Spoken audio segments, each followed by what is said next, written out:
This is lesson 31 of our study of Old Testament history. We're closing out today the period of the Judges. We finished the book of Judges last time. We saw the exploits of Samson as God used him and his lust to find a way to get at the Philistines and to attack them. They're still under Philistine oppression as this period begins because Samson's death had simply killed a great number of the Philistines, but had not ended the stranglehold that Philistia had upon Canaan. It'll take it'll take two judges to get that job done. Eli, the priest judge, and Samuel, the priest prophet judge. Samuel, who we'll study today, his life is more like Christ probably than any person in all the Old Testament, in that he holds the threefold office that Jesus will hold of prophet, priest, and king. Starting in 1 Samuel chapter 1 and going through chapter 8, this period of Judges will come to an end with the start of the monarchy, with the enthronement of Saul as the first king of Israel. It is stirring times. We'll not be able to cover all of it like we'd like to cover it, but we are going to do what we've done so far. That is survey all of the material of this period of time. Eli is a judge, the 14th judge of Israel. We don't really know much about his judgeship, simply as it touches the life of Samuel. Read with me, starting in 1 Samuel chapter 1, this story, and see the concluding of the oppression of Philistia upon Israel, upon Judah. If you will, notice the birth of Samuel in chapter 1, starting with the vision, the prayer, and the vision of Hannah. Notice verse 1.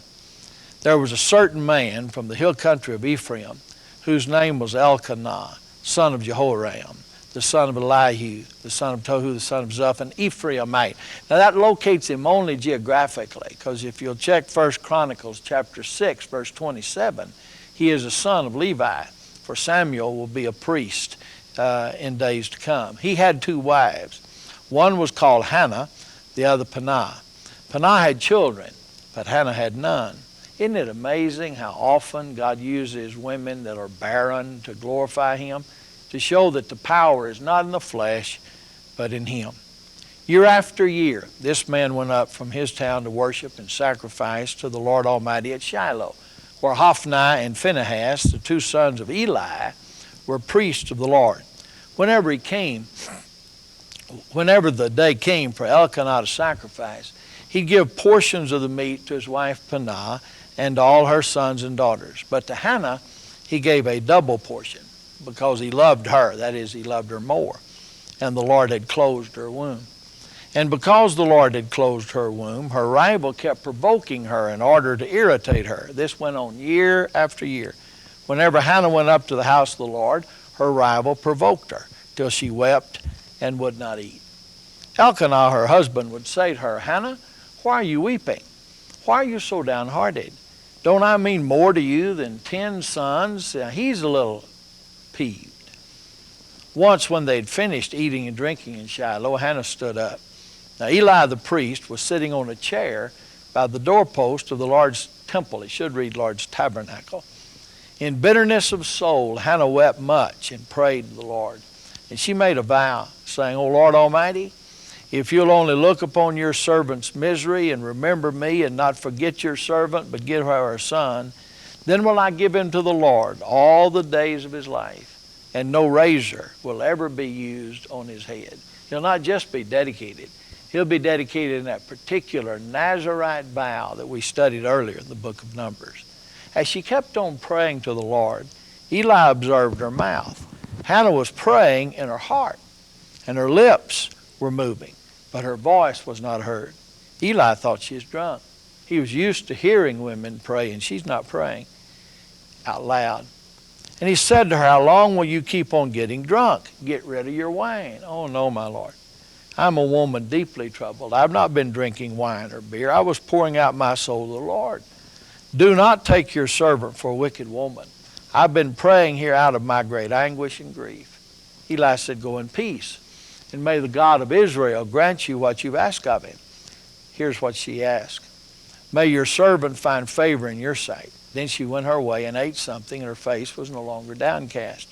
Early the next morning they arose and worshipped before the Lord and went back to their home at Ramah. Elkanah lay with Hannah his wife, and the Lord remembered her.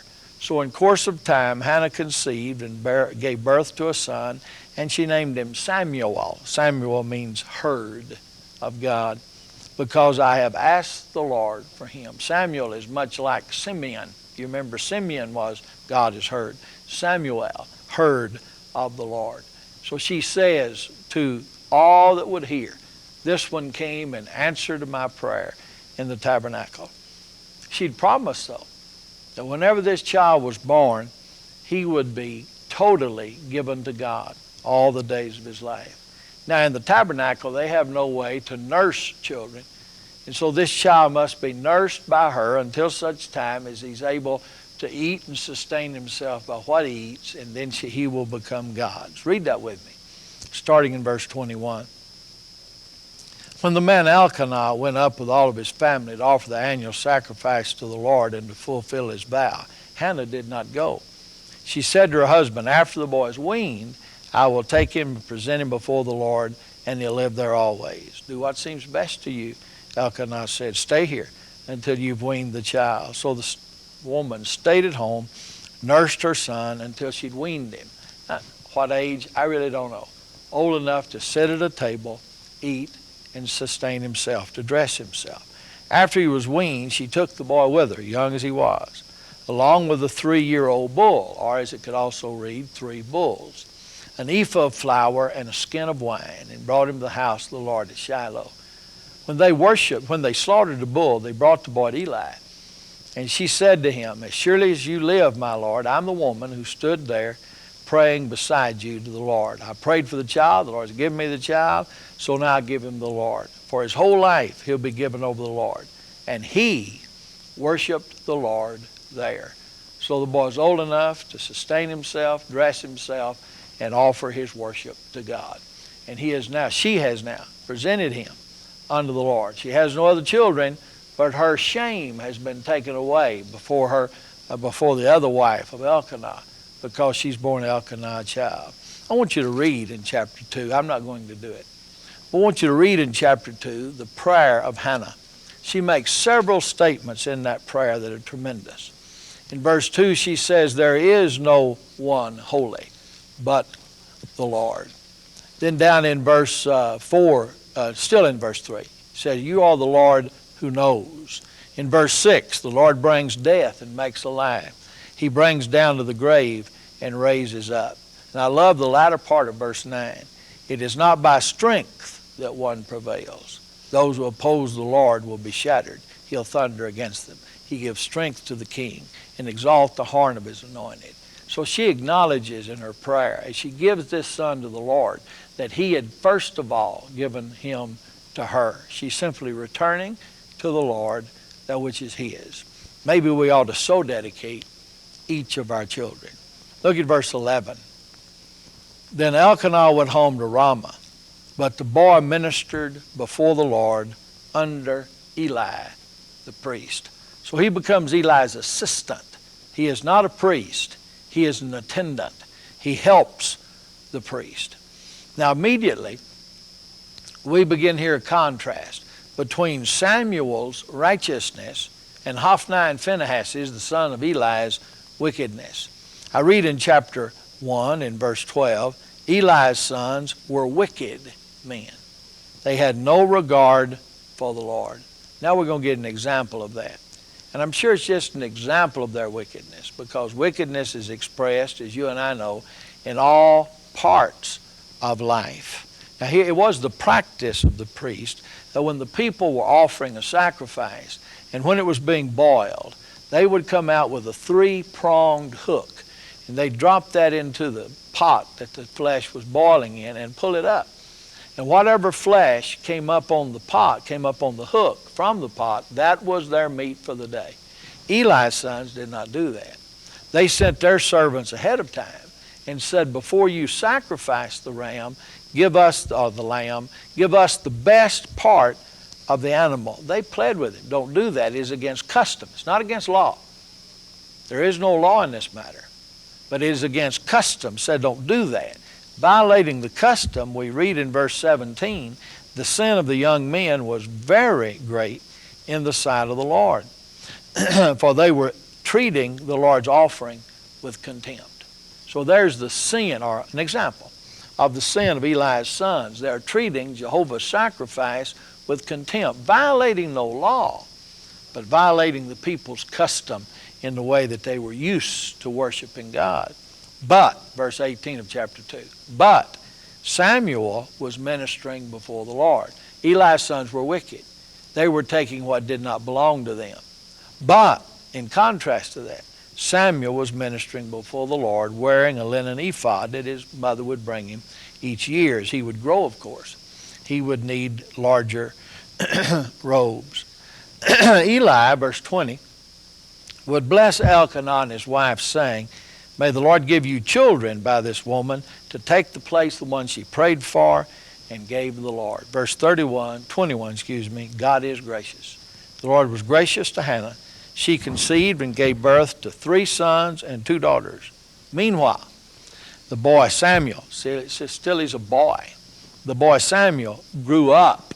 Now he becomes a young man in the presence of the Lord. So the Lord is gracious to Elkanah and to his wife, and she does bear 6 children. Samuel, who she gives the Lord, and 5 who stay in their home. Verse 22 says Eli is getting very old, and he hears about the evil that his boys do, Hophni and Phinehas. They're even sleeping with the temple women, or the tabernacle women, the women who kept the gate of the door of the tent of the meeting. They're sleeping with them. He said, why do you do such things? I hear these wicked deeds of yours. No, my sons, it's not a good report. If a man sins against another man, God may mediate for him. But if he sins against God, who will intercede for him? You're sinning tragically. His sons, however, did not listen to their father's rebuke, for it was the Lord's will to put them to death. But the boy Samuel continued to grow in stature and in favor with the Lord and men. Now a man from God, in verse 27 of chapter 2, comes up to Eli's house and says very clearly to Eli, because you honor your sons more than you honor me, then I'm going to take away your priesthood and find me, in verse 35, a faithful priest who will do according to what's in my heart and in my mind. I will firmly establish his house, and he will minister before my anointed one always. Now, I'm sure that refers to Samuel, but I'm also sure that refers to Christ. In chapter 3 of 1 Samuel, the Lord speaks to Samuel. In the middle of the night, the Lord says, Samuel, Samuel? He thought it was Eli calling. So he went up and he said, you called? He said, I didn't call for you. Go back to bed. He went back to bed. A second time the voice said, Samuel, Samuel. He went to Eli and he says, here I am. You called me. He said, I did not call you. Go down and lay down again. Third time, and he went to Eli the third time, and Eli said, this time, whenever you hear it, say, speak, Lord, for your servant is listening. So the Lord said, Samuel, Samuel. And he said in verse 10, speak, Lord, your servant is listening. Lord, I want to tell you something. When I tell it to you, it'll not only make your ears tingle, the ears of everyone who hears it will tingle. I'm about to carry out everything I spoke against Eli from the beginning to the end. For I told him that he would judge my family forever, because he would not judge my family forever because of the sin he knew about. His sons made themselves contemptible. He failed to restrain them. Therefore I swore to the house of Eli, the guilt of Eli's house will never be atoned for by any sacrifice or offering. Samuel didn't want to tell Eli that. But Eli called him the next morning. Samuel, my son. Samuel said, here I am. He said, don't hide it from me. Anything that the Lord told you last night, everything that the Lord told you last night, I want to know. So Samuel told him everything. That his house was going to be rejected, that his sons would die. And what was Eli's response? You'll see it in verse 18. Then Eli said, it is the Lord. Let him do what seems him good. That's a complete commitment, isn't it, to the Lord? For him simply to say, Of course he didn't want his sons killed. But he said, if that's the will of the Lord, then it is my will. In contrast to that, in verses 19 through 4, the first part of chapter 4, verse 1, Samuel, it's evident as he grows up that the Lord is with Samuel, and all of Israel, from Dan even to Beersheba, recognized that Samuel was a prophet of the Lord. He continued to appear at Shiloh, and there he revealed himself to Samuel through his word. And Samuel's word came to all Israel. Eli now has been rejected as being the priestly house, and Samuel chosen to be so. But Eli must die, and his sons must die. That's what we read of in chapter 4. Israel is, as always, warring with the Philistines. The Philistines have captured the ark. The battle was going bad, and superstitiously, Israel thought, we need the ark of the Lord up here. If the ark of the Lord was in our camp, we could not lose. Now, if the Lord is there, they can't lose. The ark of the Lord means absolutely nothing. But they brought the ark of the Lord into the camp, thinking that that would give them victory. Instead, when the Philistines heard that the ark of the Lord had come into the camp, they said, wow, we're going to have to fight harder because they now have got their God among them. And so they fought harder. And Israel is defeated that day. And Hophni and Phinehas die. And they take the message back to Eli. And Eli dies. All of that in chapter 4. So the house of Eli has now been destroyed. Hophni and Phinehas, his two wicked sons, have been killed in battle. When he heard about it, he fell over backwards, and being a fat man, he broke his back and died. And Israel had lost, if you'll read chapter 4 and verse 10, 30,000 foot soldiers. They'd taken a big army to task, and the ark of God was captured. When Hophni's, or is it Phinehas's? When Phinehas's wife hears about all of this, she's about to bear a child, and she on the stool bears the child and names the child Ichabod, which means what? No glory. As far as she was concerned, all of the glory of the Lord had departed from Israel because her husband was dead, her father-in-law was dead, Israel was defeated, and the ark of God had been captured, and the Philistines had hold of the sign that God was with them, the place where God would cause his presence to be known. God has indeed departed from Israel, and the sign of it is they've lost the ark. Now Samuel is judge.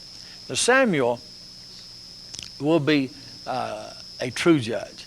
He will defeat the enemy of the day, the Philistines. He will decide for all of the problems that Israel has as he goes about in a circuit, and he will uphold the way of the Lord. He will be the only one that I know of that we have record of, that he was truly and fully fulfilling all of the threefold office of priest. The first thing's necessary is to do what? Get the ark back. I mean, the ark of the Lord cannot dwell outside of the tabernacle and God be pleased. They first of all, the Philistines, first of all put the ark at Ashdod, where the god Dagon was. When they went into the temple where the ark and Dagon was, Dagon had fallen on his face before the ark of the Lord, as if worshiping it. They propped him back up. How would you like to have a God that you had to prop up every morning? I mean, the God had fallen over in front of the ark. They propped up this God. They went back in the next morning. He'd not only fallen over, but his head and his hands had been broken off, and they were laying on the threshold. And from that day forward, it says, no Philistines ever stepped on that threshold, because it was on that threshold that Dagon, their God, had died before Jehovah, the God of Israel. So they carried the ark down to Ekron. The same thing happens there. God afflicts evil upon the city of Ekron. He throws the city into great panic, and so they want to move the city. They move the ark again because they were being afflicted with tumors, and they carried the ark outside of Philistine territory and set it up at Beth Shemesh. But even there, problems arose, so they moved it all over to Kiriath Jearim, that is inside a promised land, and the anger of Jehovah departed. Now you can read all of that in chapter 5 and 6. You need to. But you just need to know today that God's ark has cursed the Philistines, or God has cursed the Philistines, because they have possession of the ark of the Lord. In chapter 6, 7 it is, beginning with verse 2, Samuel wars against the Philistines at Mizpah. Now he's not a warrior by trade. He's not a warrior by desire. But he assembles all of Israel at Mizpah. And he draws water and he pours it out before Jehovah. And they fast and they pray and they confess. In verse 6, we've sinned against the Lord. And Samuel was leading Israel at Mizpah. And when the Philistines hear it, they come up to Mizpah in order to defeat the Israelites, as they've done time and time again for the last 40 plus years. But Samuel and Israel is sacrificing unto the Lord. So the Philistines are in trouble. And in chapter 7, verse 10, it says, while Samuel was sacrificing the burnt offering, the Philistines drew near to engage Israel in battle. But that day, the Lord thundered with a loud thunder against the Philistines and threw them into such panic that they were routed before the Philistines. Was it a storm? Was it lightning? I don't know. But the Lord took a direct hand, and because of that, Israel routs the Philistines, and they pursue the Philistines and sacrifice them along the way till they come to a place called Beth-kar. The battle is not over, and the people need encouragement because the battle must continue. This is the day that the Philistines will be destroyed, not tomorrow. When the Lord brings the day upon us, that's the day to act. That's not the day to plan. That's the day to act.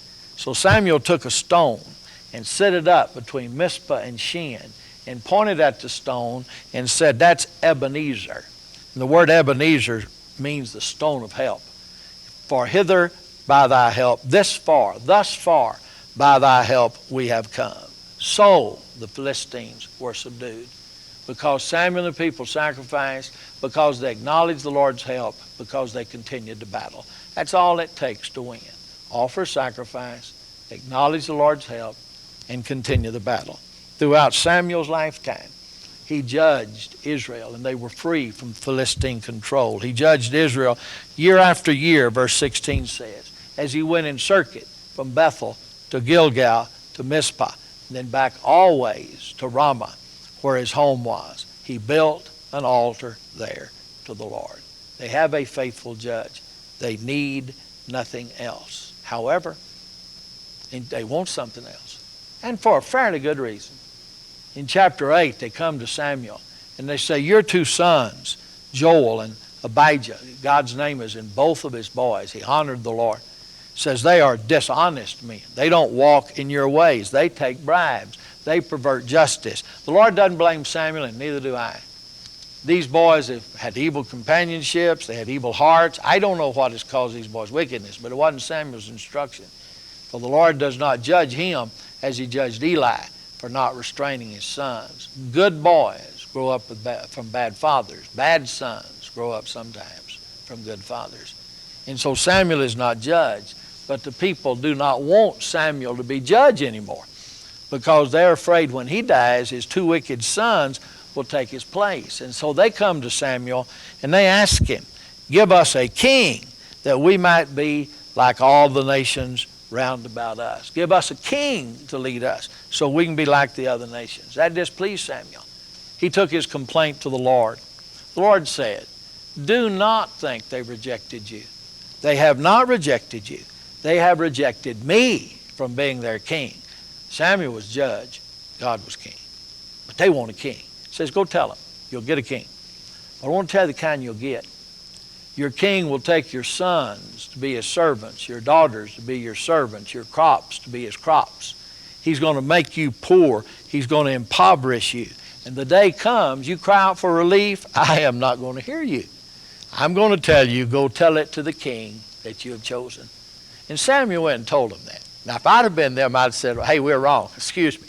We don't want a king. I want my sons and daughters to belong to me. I want my crops to belong to me. I don't want to be judge. I'm sorry I asked for a king, Samuel. You be our judge and God will be our king. But they said, no, We're going to have a king over us. Isn't it interesting that when people want something bad enough, God will give it to them, even when it's not for their betterment, that they might learn who the king is? And so Samuel went before the Lord and repeated before the Lord their no. And the Lord says in verse 22, listen to them, give them a king. Then Samuel said to the men of Israel, everybody go back to his town. Now next time, we'll see the public anointing of a kind of king just like they wanted. Not just a king, but the very kind of king they sought. A powerful, strong, masculine, warring like king. That's what they wanted. So that's what they're going to get. Friend, you and I need to be very, very careful about what we want. Because what we want is going to determine what we ask God for. And what we ask God for is going to determine what we get. Let's be satisfied with the provision of God in the leaders that he gives us and work for him, Jehovah, the Lord, under the guidance of good, godly men. Let's never want to be like the nations round about us. We'll continue this very thought in the next lesson on Saul. God be with you till then.